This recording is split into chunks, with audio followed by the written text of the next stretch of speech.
Mga taga-Distrito 4, sumugod sa Boy Scout Circle, Timog, Quezon City, nitong umaga upang ipanawagan na bumabana ang kongresista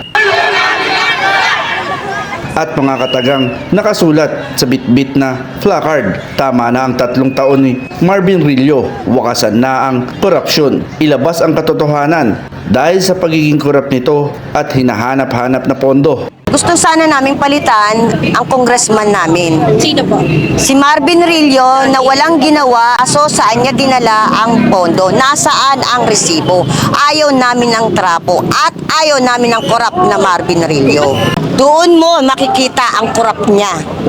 Dagdag pa ni May, sila mga taga-Distrito 4 ay magkakaibigan. Kaya naman nagawa nila ang bumuo ng grupong Balikwas. Sinabi pa niya, binuo nila ang grupo para sa mga politikong gumagawa ng anomalya.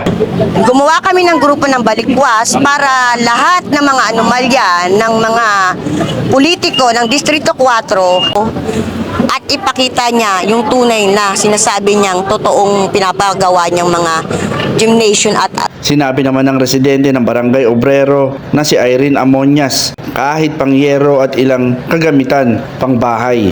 Dahil sila ay nasunugan, hindi nila naramdaman o nakitang sumilip ang kongresista sa Barangay Obrero. Diba sana walang kulay? Kasi nasunugan po sila. Kasi ito, Ay, sa mga nasunugan. Kumbaga yung nasunugan is nangangailangan ano talaga, yung naupusan. Wala na iligtas yun eh. Pinanghihingi ng pondo, yung tulong na kaya lang ibigay, yun lang po. So ipanawagan yung Barangay Obrero namin, talagang sobrang hirap nila ngayon. Nag-iiyakan yung mga tao kasi di ba ang init ng panahon, nasan po sila, nasa middle court. May tubig ba? May ilaw? Anong reaction ng government namin? Po kami dyan sa Barangay Obrero, 192 families yun. Hindi nga nagbigay ng payero eh. Pakahoy, wala nga eh. Magtayo ka ng sarili mo, manghirap ka sa sarili mong tent. Paano manghirap yan? Sinong gobyerno ang magbibigay ng tent sa gamin nun? Ako, si Buboy Patriarca, nagbabalita para sa Road News. Tapos hanggang ngayon, ano po pala yung nagawa? actually poste pa rin hanggang ngayon. Matatapos na ang eleksyon, another campaign poste pa rin.